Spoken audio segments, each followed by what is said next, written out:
Gente, tudo bem? Meu nome é Débora, sou professora de educação infantil há mais de 19 anos. Já trabalhei no ensino fundamental, né? Porque hoje a educação infantil faz parte do ensino fundamental, como professora substituta, e também na educação de jovens e adultos. Foi uma grande experiência.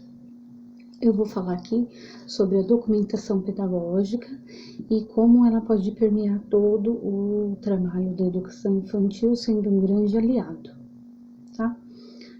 A fotografia, ela é um dos elementos, um dos instrumentos que nos auxiliam a registrar o processo vivido.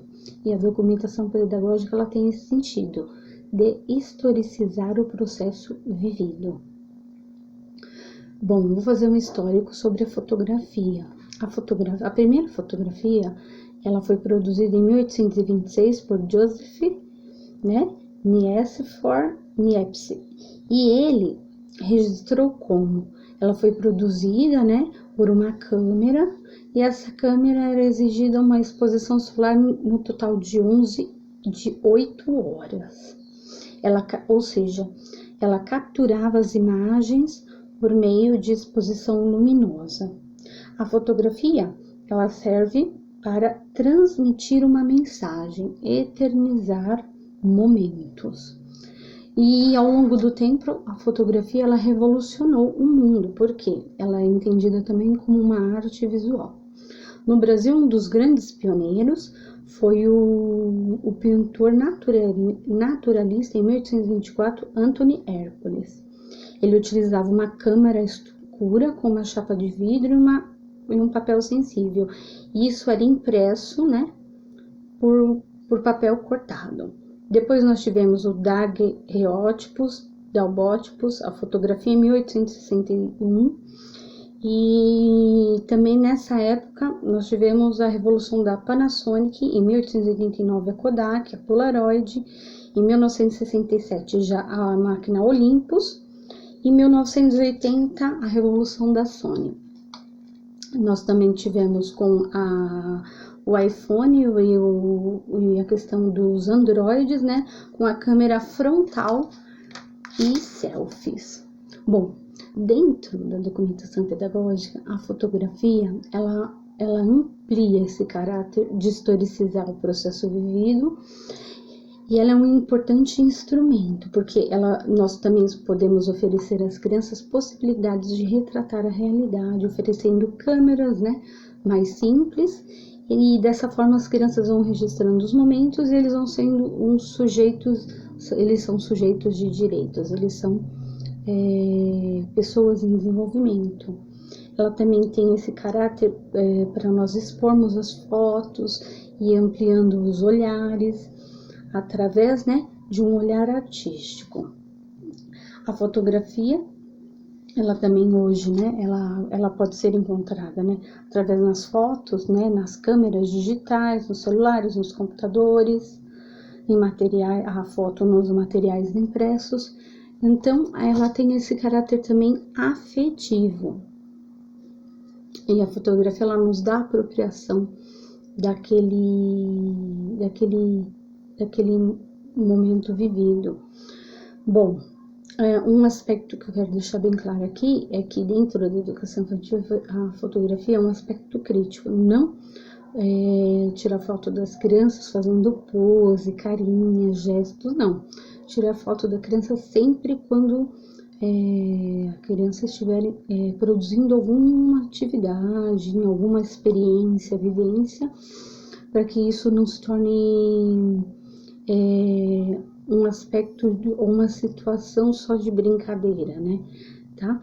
Ela é importante porque ela vai revelar uma noção de pertencimento, um acontecimento, algo que não pode deixar de ser registrado. E dentro das múltiplas linguagens, a fotografia, ela desperta a fantasia, nós podemos dizer a imaginação, todo a via estética, a sensibilidade, todo esse viés que vai ser reverberado.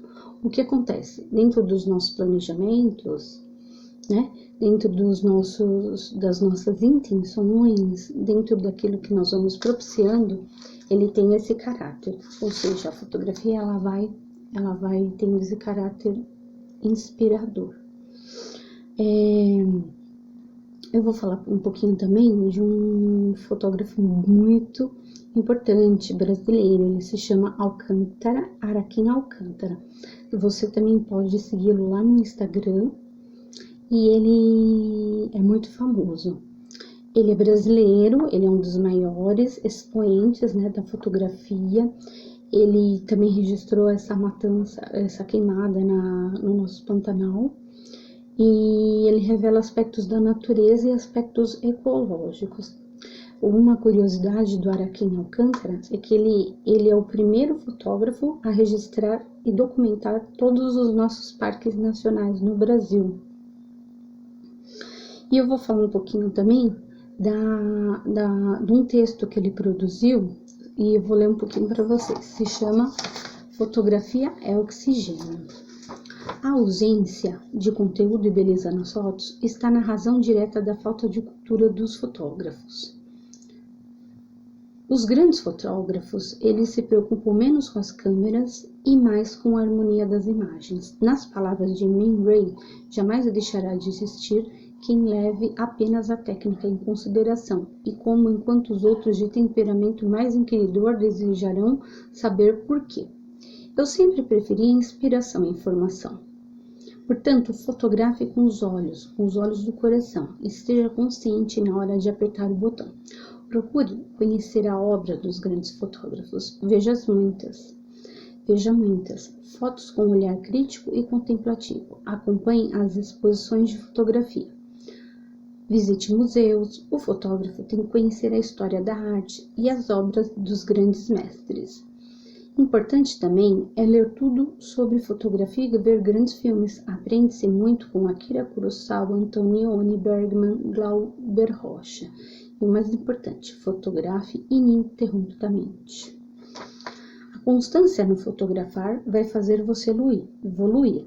Submeta suas fotos à crítica e às mais experientes, mas não se esqueça que o produto da expressão pessoal só depende de nossos critérios e decisões, e deve ser realizado sem nenhuma preocupação mercantilista. Não se preocupe com a aceitação e afago e não se dobre às críticas. Procure desenvolver sua capacidade criativa, aceitando seus limites, mas mantenha o exercício continuado da visão limpa, absolutamente íntegro, sem seguir regras e fórmulas, sem querer parecer brilhante ou original. A intuição te dirá o deverá ser. Esqueça o pensar, entregue-se. O olho é o gatilho, a fotografia é o teu oxigênio. Pegando esse link aqui, quando ele fala assim, entregue-se, o olho é o gatilho, dentro da documentação pedagógica, na educação infantil, nós devemos ter essa inspiração. Selecionar as fotos, observar o que a criança está fazendo, brincando nas interações, nas brincadeiras e registrar sempre com esse olhar crítico na ação. E também o Tonucci, ele fala que as crianças, ela tem um lugar dentro da brincadeira e no seu aprendizado, ou seja, dentro da pandemia, a brincadeira ela tem esse caráter. E os pais também eles podem registrar as brincadeiras das crianças, enviar para os seus professores, e aí nós vamos catalogando, observando a evolução e a hipótese das crianças, tá bom? Eu vou ficando por aqui e até a próxima. Tchau, tchau.